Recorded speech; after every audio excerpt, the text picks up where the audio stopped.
Exam অনেকদিন আগে শেষ হয়ে গেছে, তো অনেক কারণে সব থেকে বড় কথা দুর্গাপুজোর জন্য সার্টিফিকেট দিতে এত দেরি। তো এটুকু সবাইকে বলবো 3 মাসের কোর্স ছিল, প্রায় মনে হয় 9 মাস হয়ে গেছে, সেরকমই হবে 7-8-9 মাস।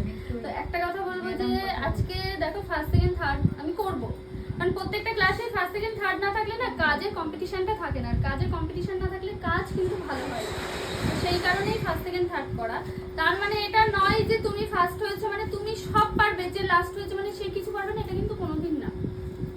মানে এরকম অনেক হয় যে ফার্স্ট হয়েছে সে হয়তো কাজ আর করছেই না, আবার যে লাস্ট হয়েছে সে কাজ করছে, মানে এরকম প্রচুর হয়।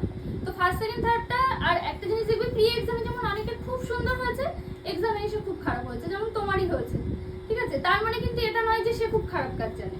আবার যার আজকের দিন খুব ভালো হয়েছে এক্সামে, আবার প্রি এক্সামে খারাপ হয়েছে, তার মানে কিন্তু সে সবসময় ভালো করবে এরকম কোনো ব্যাপার নেই। আর কাজ কি বলতো, কাজ আমাদের এক একটা দিন ম্যাটার করে, এক একটা দিন দেখবে, এক একটা দিন কিছুটা লাক কিছুটা ডিপেন্ড করে। আমরা আমাদের চেষ্টা তো আছেই, তার সাথে লাকটাও ডিপেন্ড করে।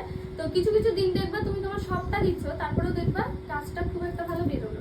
আবার কিছু কিছু দিন দেখবা অল্প পরিশ্রমে কাজ খুব ভালো বেরোয়। তো এইটুকুই বলবো যে মানে ফার্স্ট সেকেন্ড থার্ড যারা হচ্ছ না, তার মানে এটা নয়, মানে এদের দেখেই আমার খারাপ লাগছে, সবার চোখ ছলছল করছে।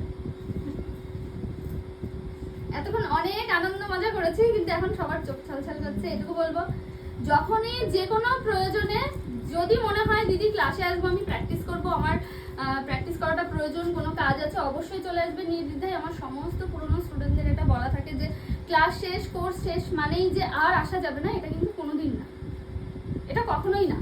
কোনো দরকারে আশা করি সবাই ফোন করলে আমি যতটা পারি রিসিভ করার চেষ্টা করি, না পারলেও ব্যাক করি।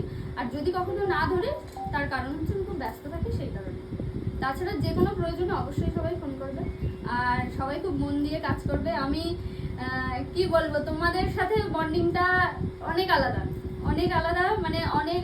আমার 9 নম্বর 10 নম্বর ব্যাচটা যেমন খুব মজা করে আমরা ক্লাস করেছিলাম, তোমাদের ব্যাচটাও কিন্তু সেম টাইপ পুরো